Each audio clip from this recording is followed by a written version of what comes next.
Welcome back to Ireland AM. Now, it's a story that gripped the nation over 40 years ago. The kidnapping of one of racing's most famous horses, Shergar. It's being examined in a new documentary. Joining us are two men at the heart of the story, racing presenter Derek Tommo, and journalist and broadcaster Donn McClean. But before we chat to the two guys, thanks so much for coming in to see us. Let's take a little clip of the show. Shergar, one of the most highly valued horses in the world, was taken by gunmen from Ballymany Stud near Newbridge in County Kildare during the night.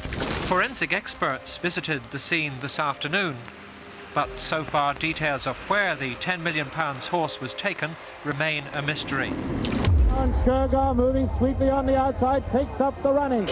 Shergar's going for the gun. There's only one horse in it. You need a telescope to see the rest. Shergar wins the Derby. Good horses normally win by 3 lengths. Great horses normally win by 4 lengths. Shergar won by 10 lengths. What? Come on. At that time, he was the most valuable racehorse in the world. 10 lengths. Beautiful. And got pulled up as well to do that. 10 lengths. Stop it. Sorry. Good morning to you both. Don, listen, talk to us a little bit. For those who, we've all heard about Shergar, but can you tell us a little bit more about the story about what an incredible horse he was? Like he was, even from his very early stage, Tommy, he was regarded as a really high-class horse. He was born here in Epsom Stud in one of the Egg studs. He went into training as a 2-year-old then with Michael Stout. He didn't run until the kind of latter part of his 2-year-old career when he won his maiden at Newbury, and then he went to a Group 1 race, the Futurity Stakes at Doncaster. He finished second in that. He was beaten by Belle Flutter, but even then, even though he was beaten, like that race, it's over a mile for 2-year-olds, but it's generally a pointer towards kind of middle distance races for the following season. So he was always regarded, even then, as a potential Derby horse. He went to Sandown, his first one as a 3-year-old, won that by a long distance, and then went to the Chester Vase. So Walter Swinburne rode him in those 2 races. Actually, Lester Piggott rode him in his first race as a juvenile, but then Michael Stout appointed Walter Swinburne as his stable jockey the following year. He was only 19, and that was part of it. 19-year-old Walter Swinburne riding in the Derby. Wow. And as we were saying earlier on, he went into the Derby after winning the Chester Vase by 10 lengths as a very short price favourite. And to watch that race again this morning, the Derby, like coming down the hill, Walter Swinburne, he's stock still on the run down Tampton Corner, and everybody else is rowing away. And then it was just a case of when he was going to let him go, and he let him go, and he just went clear. Peter Bromley's commentary was fantastic. He said you'd need a telescope to see the rest of them.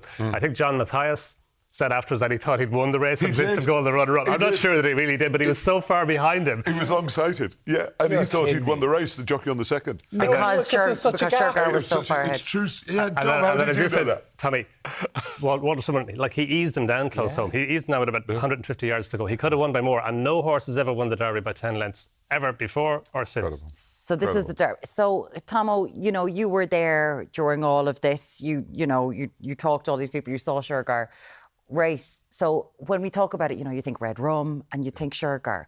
When he was racing, not because of what happened later, was he one of these very, very special horses? He was the most special horse. Okay. He was just incredible. And that Derby day, when he won by that amount, there were over 100,000 people there. Imagine what it was like at Epsom on Derby Day. And we did, I was the first one to talk to Walter Swinburne, the jockey, and it was the first jockey interview we'd ever done on TV. And it was just, there he was. And this, a 19-year-old kid winning for His Highness the Aga Khan, who'd had a great number of horses. And for this horse to win, then he went on to win the Irish Derby. And, he was, and then he won the King George. So he beat the 3-year-olds, but he also beat the older horses as well. He was valued at, 10 million? 10 million, yeah. 10 million. And there were offers for more than that for him, but the Aga Khan wanted to keep him as a stallion. So he syndicated him for 10 million. So it was 40 shareholders, 250,000 a share, and that gave the horse's value of 10 million. So an incredible horse, one of the greatest. But then the story takes a turn, unfortunately, and Shergar was stolen from Ballymany Stud in County Kildare. What happened? Yeah, like it was. He'd had one season as a stallion in '82, and then '83, I think was the 8th of February 1983. Looking back on it now, like the level of security for a horse worth 10 million was negligible, really. There was nothing. So they literally walked in and poor Jim Fitzgerald went into his house, took him out, held his family, got him to get the horse, load him onto a horse box. So there no security camera. Sorry, they went into Jim Fitzgerald's house. Yeah. So who was on the yard? Stud. With guns. So how many went in? Do we know how many went in? We understand about 3. Yeah. About 3 went in with guns. Yes. So Jim Fitzgerald was on the yard. And he had his house 5 was there. children. Yeah. His 5 children At are there. 7:30 on a night, you know. 7:30. So imagine So just not sitting that there late. watching TV and guys... And so he had to take the horse. So they got him to go over and take Shergar out. Yeah. And then they took him and in a car and dropped him a couple of miles away, told him not to contact the Gardaí. And then it took, I think it was about 8 hours after that before the Gardaí were contacted. And that, in the an investigation, obviously that's a crucial time, but that's so early on after the event happened. So. And did they have to take Jim? Because obviously, like, Shergar is a big stallion. I'm assuming he was hard to handle, or? No, but he was laying down in the back of a car. So he didn't know. So he actually wasn't looking after the horse. Now, you know, people can look after horses, but stallions, they're the big fellas. Yeah. You know, you don't, you know, you respect them. So just in case anything went wrong. Yeah. Okay. Tommy, you then became a big part of this story as well.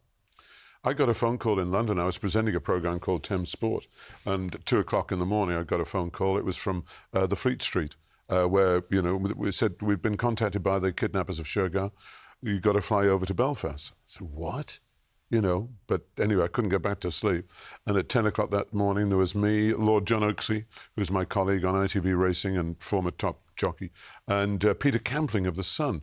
He was the pools tipster. And the 3 of us flew over.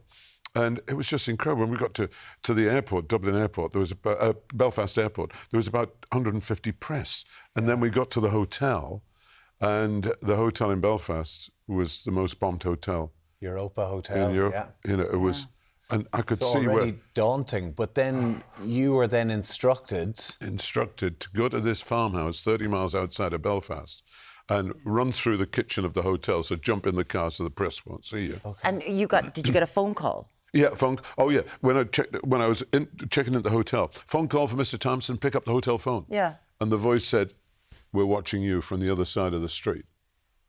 And I go, what? And I'm looking out at these rather dark buildings. And they told us where to go. Obviously, the police were involved, you know, we told them. Yeah. We got 30 miles outside of Belfast, me in the front, 2 guys in the back and a driver, and 5 guys in balaclavas and machine guns come out in front of us and stop the car. And I'm thinking, and one comes round to my side and does that with the machine gun, wind the window down, and he points the gun at me, which is about a yard away, and says, "Are you Derek Tomson?" I said, "Yeah." And I thought he was just going to kill us all. Jeez. And he said, "We're the police." I said, "Thank for that." Drive over the top. There's a farmhouse just on the left-hand side. Stop and run into the farmhouse. We've got it covered. Wow. And so it was the farmhouse of Jeremy Maxwell, who was a trainer and a breeder. And for the next, 8 hours, we took a number of phone calls. And every time he phoned, he used a different code name he called himself Arkle or whatever. And then at midnight, I kept him talking for 1 minute 33 seconds. Yeah. And I was at the kitchen table and there was a policeman with the headphones on. Yeah. And the phone went and I said, "Did we trace him? Did we trace him?" "No, sorry, Mr. Thompson. The man who traces the calls went off shift at midnight." And No. And then, so we went to bed, because we were absolutely wiped out. And then at 7 o'clock, there was an early phone call, which somebody took. And we said, "What did it say?" He said, "The horse has had an accident. He's dead." And the phone went dead. During those negotiations, what had they been asking for? Different things. They wanted money. So we wanted a photo of the horse with today's newspaper. Yep. So we could see he was still alive. Yeah. And that's what we wanted. And, you know, then I rang Dublin, I rang France, trying to get a reaction and all this. And it was very difficult because we didn't know whether we were talking to the kidnappers or whether the people in Dublin were talking to kidnappers. The police didn't seem to be getting, you know, very far ahead of trying to find them. So it was a very, very difficult situation. Very. Don, listen, it's 40 years on from this. People still fascinated by it. No suspects. No one has ever been charged with this. No charges, no suspects. Nobody knows where he is exactly. Nobody's sure where he is. But the difficulty with the negotiations was the Aga Khan didn't own the horse on his own. Yeah. He had 6 shares, I think, but there were 35 shareholders. So in order to be able to pay a ransom, even if he wanted to, you would have had to get agreement from all 35 shareholders. And anyway, if you paid a ransom then every other racehorse or every other stallion in Ireland is in jeopardy. So it would have been a dangerous precedent to set anyway. But the other thing was, he was. I mean, you're talking earlier on, Derek, about stallion, and of course stallion needs handling. But he was a very, very mild-mannered, gentle horse, and and even Walter Swinburne said afterwards, for such a gentle horse, and that's why it was so easy maybe to take him like they did.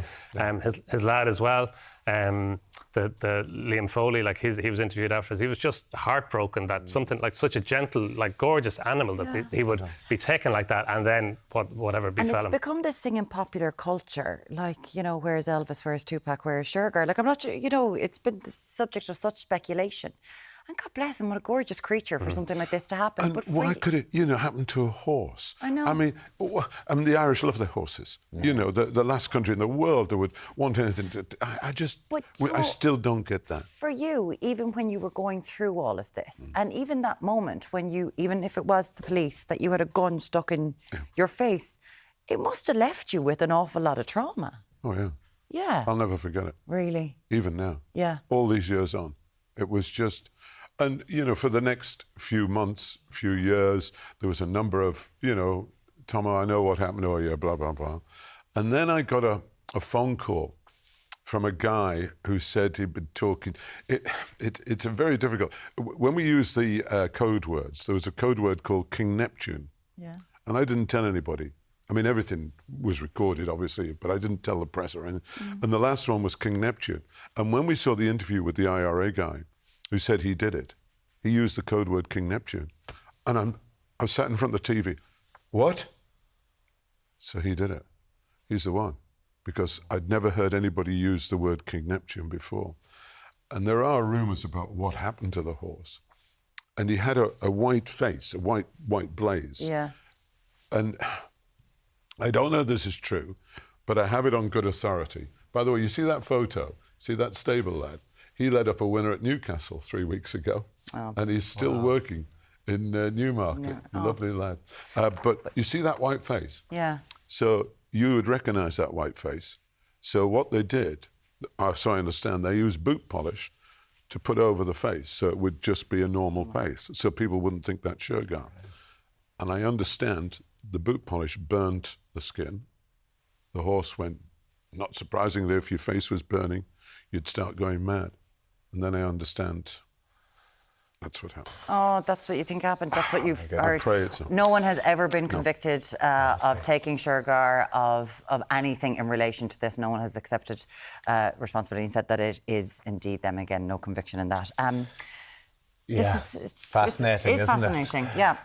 Derek, thanks so much for taking part in it as well. Great to have you with us as well. And you could just see how it means so much even to this day. Derek Thompson, race presenter, and of course Donn McClean. Thank you so much. Thanks.